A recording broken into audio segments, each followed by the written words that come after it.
Welcome to our special financial literacy broadcast here on Debt Free in 30. I'm Doug Hoyes. It's the month of November, and if you're in the money business, you know that in Canada, November is Financial Literacy Month. So why should you care? Many reasons. One reason is that Financial Literacy Month is a creation of the federal government, so it can be argued that your tax dollars go towards promoting financial literacy in Canada. You want to know if your tax dollars are being wisely spent. Why is the federal government spending your tax dollars on financial literacy? Good question. So to find out, I've invited Canada's financial literacy leader to be on the show to answer that question and many others. But first, what is financial literacy? That's one of the questions I asked Gail Vaz-Oxlade back on show number 3, and here's what she had to say. Financial literacy is knowing what you need to know in order to build a rock-solid financial foundation. But it's not just about the knowing, it's also about the doing. And the big gap we have had so far is that it's fine to say, yes, I know I should contribute to my RSP, but if I'm not actually contributing to my RSP, then I'm not getting any further ahead. Yes, I know I shouldn't be carrying a balance on my credit card, but if I'm actually carrying a balance on my credit card, then that knowledge component is in direct conflict with the behavior. I like Gail's definition of financial literacy. It's knowing what you need to know, when you need to know it, and doing it. But how do you learn what you need to know? The problem, as I see it, is that you want unbiased advice, and most people are trying to sell you something, so their advice is biased. If I go to the bank to get advice on an RRSP, the bank may recommend that I get an RSP loan to top up my RSP. That may be very good advice or not. Is the bank telling me to get an RSP loan because that's what I should do? Or is it because they're trying to sell me both a loan and an RSP? I don't know. Who can teach financial literacy in an unbiased manner? Obviously, Gail is doing her best, but she doesn't have unlimited resources to maintain a training program for the entire country. It costs money. So if a single person can't afford to help the entire country, and if the banks and other big organizations are biased because they're trying to sell us something, who else can we turn to for help? Perhaps the answer is the federal government. On the surface, it doesn't appear that they're biased. They don't appear to sell loans or credit cards or any other financial product. Perhaps they should be leading the charge for financial literacy. As it turns out, they are. On April 10th, 2014, the Financial Consumer Agency of Canada, an agency of the federal government, appointed a financial literacy leader. Her name is Jane Rooney, so I phoned her up to see what she's doing. Jane Rooney speaking. May I help you? Hi, it's Doug Hoyes calling. How are you doing Hi today? there. I'm great. How are you? I am good, thank you very much. Of course, I didn't just phone her out of the blue. I emailed her first, and she agreed to talk to me. So I thanked her for taking the time to talk to me, and then we started with the basics. My first question to her was, what is her definition of financial literacy? So the definition of financial literacy that we have adopted is was coined by the Task Force on Financial Literacy, and it's having the knowledge, the skills, and the confidence to make responsible financial decisions. Okay, so that's pretty straightforward. So your mandate then as the financial literacy leader, so what specifically are you trying to accomplish? The mandate of my office is to develop a national strategy for strengthening financial literacy of Canadians. And to do that, I have a mandate to collaborate and coordinate financial literacy initiatives among all stakeholder groups, so private sector, public sector, and the nonprofit sector. And ultimately, what we're trying to accomplish is helping Canadians better manage their money. So your job is to bring everyone together. So you Exactly. listed off a number of different groups there, and I guess my question is, there's all these different groups who are already doing things. You're going to be kind of the coordinator. You've got the big banks, you've got financial planners, credit counselors. Obviously, you're very active. There's lots of resources available on the internet. So with all of that activity, why is it necessary for there to be a coordinator like you with the federal government to get involved in promoting financial literacy? So important to have a focal point for financial literacy so that Canadians can understand where to go to get information And it's an opportunity to coordinate efforts that are already underway, because you're right, there are lots of great activities that are already underway. But with a coordinated approach, common goals that we're all trying to improve financial literacy for Canadians, a coordinated effort will improve, we hope, the results of our financial literacy efforts. So it's bridging the different groups. So bridging the opportunity is to bring together nonprofits with, say, public sector entities like the federal government or provincial entities, or even private sector. So it's an opportunity to coordinate efforts, to bring people together to one area to understand what's available for people to help improve their financial literacy. So you were appointed, I think it was April of 2014. So we're about, let's say, half a year into your appointment. So what accomplishments have you had so far? How have you made progress so far in improving the financial literacy for Canadians? To date, I've appointed 15 members to a national steering committee, and those are champions from different sectors. So I have 15 members of nonprofit organizations, public sector organizations, and private sector entities to help me develop the national strategy. They're to help me champion and undertake activities within their own sectors. I've gone through a fulsome consultation process on helping improve the financial literacy for seniors. So I've met with, along with Minister Sorensen, the Minister of State for Finance, and Minister of State Wong for seniors. We've worked through a 5-city consultation process and an online consultation, and we will be launching a seniors strategy to improve financial literacy for seniors in the very near future. We have refielded the Canadian Financial Capability Survey. So in 2009, the largest financial capability survey was first fielded. We have refielded it, and the results will be available during Financial Literacy Month. I will be releasing them early November. And so we'll have a very good sense of where Canadians are at in terms of their knowledge and their skills around financial money matters. And we've also developed a resource database. So again, it's to bring Canadians to the resources that are available to help them strengthen their financial literacy. And that database will be fully launched in the month of November during Financial Literacy Month. So there's material, there's tools, there's information about workshops from all walks of life. So across provinces, nationally available workshops that are available in person. So it's an opportunity for Canadians to learn who's out there to help them, what information is available to help them in a one-stop shop resource database. And that's really the main thrust of it then, is to make sure people know where to go to find those resources. So it's not necessarily that you are creating the resources, it's there are resources out there, let's make sure people can find them. Is that one of the main things? We want to reduce duplication of effort and bring people to what already exists. So it's not reinventing the wheel, it's actually pointing people to the resources that already exist. It's also an opportunity to identify, are there gaps? Is there anything that's missing out there? And then we at the FCAC could identify whether or not we're the best place to fill the gap with a new product, or whether there are others out there that are best placed to fill that gap.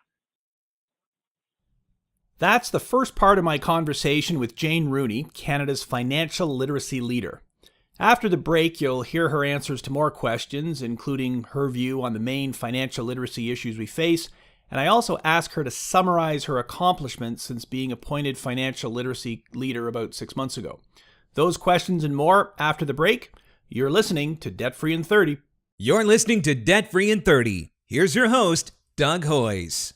Before the break, I asked Jane Rooney, Canada's financial literacy leader, to explain why, with all of the resources out there, she thought it was necessary for the federal government to get involved in financial literacy.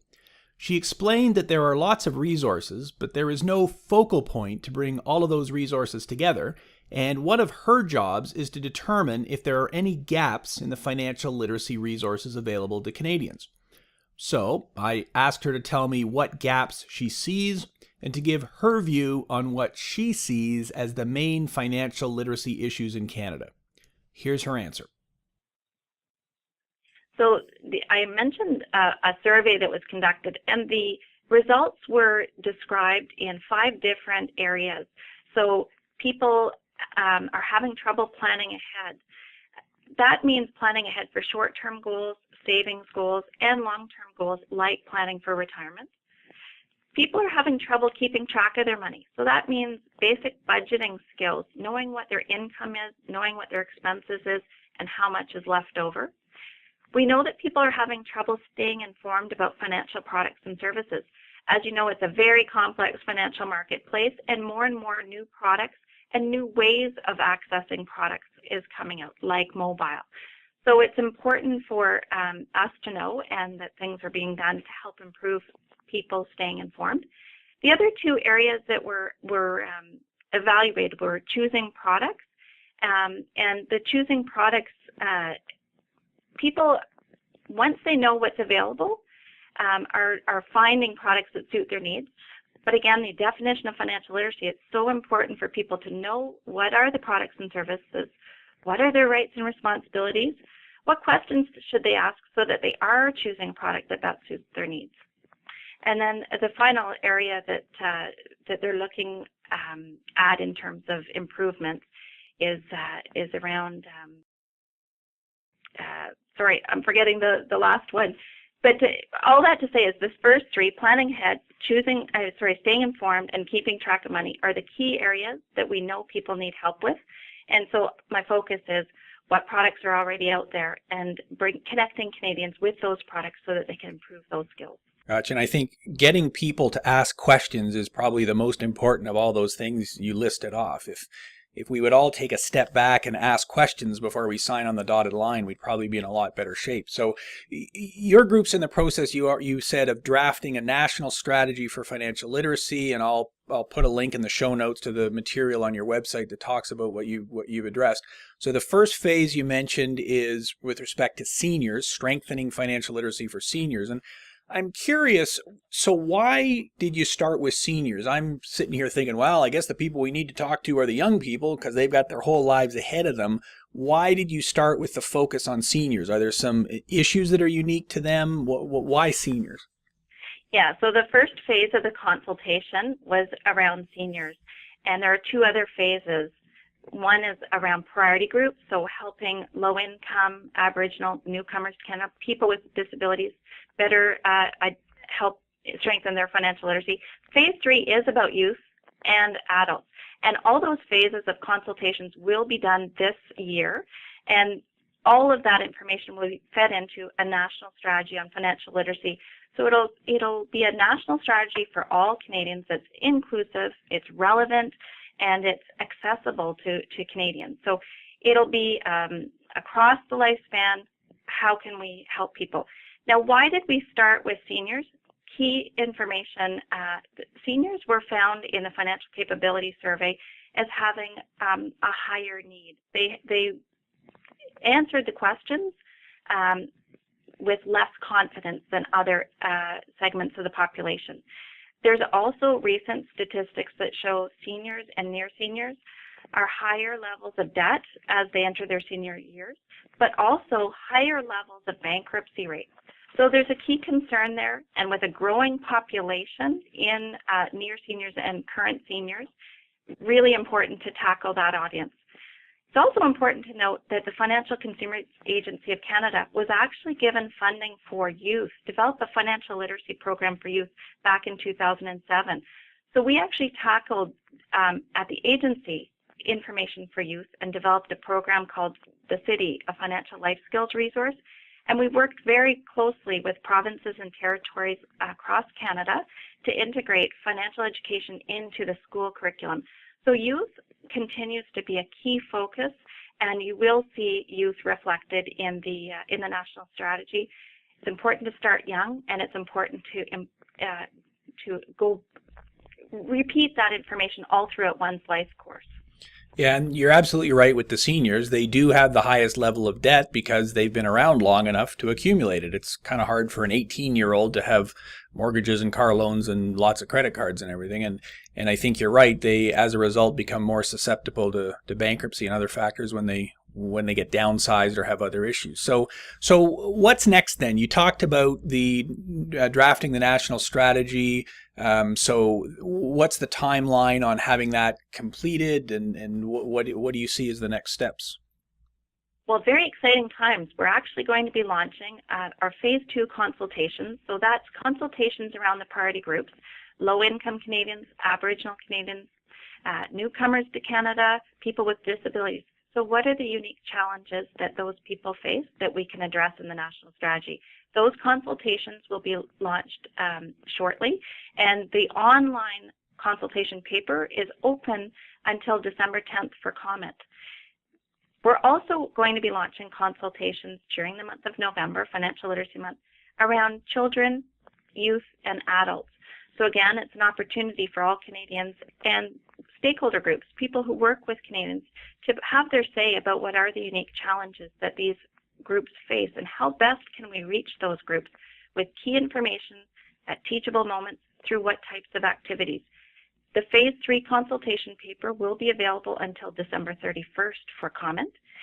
Once we've analyzed all the input that we've received, the final version, a national strategy for all Canadians, will be launched in 2015. Gotcha. So the seniors was the first consultation, and that the consultation phase is closed, and that's the results of that phase are going to be released in November. Is that what you said? We're going to be releasing the senior strategy very shortly, actually. Very shortly, okay. That was as a result of Economic Action Plan 2013, where the government put a priority on developing a strategy for seniors and improving their financial literacy, and we will deliver on that very shortly. And it'll be publicly available, the senior strategy, on FCAC's website. Okay, good. Well, and what I'll do in the show notes is I'll put all the links to the website, and it's very well laid out. You've got all the different segments there, so that should make it easier for people to follow along. So I appreciate you joining me. Is there anything else you'd like to add that we haven't covered? Anything else in conclusion? Sure. I'd like to say I'm honored to have been named Canada's first financial literacy leader, and I'm really pleased and proud that the Government of Canada's made such a commitment to financial literacy. And by having a focused office for financial literacy, I hope Canadians will be able to find the resources to help them improve their skills. And finally, Financial Literacy Month is the month of November. There are lots of activities that are happening. So I'd invite people to come to FCAC's website, look at the calendar of events, find out if there's an activity or an event happening in a community near you that you might want to be involved in. That's my conversation with Jane Rooney, Canada's financial literacy leader. I'll be back after the break to wrap up the show. You're listening to Debt Free in 30. You're listening to Debt Free in 30. Here's your host, Doug Hoyes. Welcome back. It's time for the 30-second recap of what we discussed today. My guest today was Jane Rooney, Canada's financial literacy leader. Ms. Rooney gave her definition of financial literacy, discussed her mandate, and described her accomplishments during the first 6 months of her tenure, and laid out the plan for drafting a national strategy for financial literacy for Canada. She agreed that there are lots of groups involved in financial literacy and lots of resources available. She sees her job as a facilitator, bringing together the different groups and identifying gaps in the resources available and working to fill those gaps. She's working towards a national strategy on financial literacy and is consulting with Canadians with a goal to have the strategy ready to go in 2015. That's the 30-second recap of what we discussed today. So, what's my take on this? We covered a lot of topics today, and I don't have time to comment on every single topic, so I'll pick the most controversial area, and that is, should the federal government be involved in promoting financial literacy? That's a difficult question. As I said during the show, there are lots of resources out there. Every bank, financial planner, credit counselor, mortgage broker, and bankruptcy trustee wants to help you improve your financial literacy, and they want to make a buck doing it. And that's the difficult issue. How do you know if you're getting good advice or just a sales pitch? That's why there may be a role for the federal government. I'm a taxpayer, so I don't want my tax dollars spent on anything unnecessary, but since the government has many partners in this endeavor, and those partners are helping with the funding, It may be a positive step to have the government coordinating the efforts of the private and the not-for-profit sector. Or not. It's too early to tell. Perhaps the government is also biased. The National Conference on Financial Literacy, to be held on November 6th and 7th in Vancouver, is sponsored by Visa and all of the big banks. If you're getting funding from the big banks, are you unbiased? See what I mean about this being a difficult issue? I don't want the government using my tax dollars, but I also worry about the big banks funding the exercise, so it would appear to be a no-win situation. Or not. It may work out great. Jane Rooney is obviously very passionate about this project, and I'm sure she'll do everything in her power to advance the cause of financial literacy in Canada, and that's a very noble objective. I'll keep a close eye on this, and if there are any significant developments, I'll report back on future episodes. I'm interested in your thoughts, so feel free to post your comments on our website at hoyes.com, that's HOYES.com, where you can also find full show notes, transcripts, and links to everything we talked about on the show. To get this show automatically every Saturday morning, please subscribe on iTunes or any other podcasting service. Thanks for listening. Until next week, I'm Doug Hoyes. That was Debt Free in 30.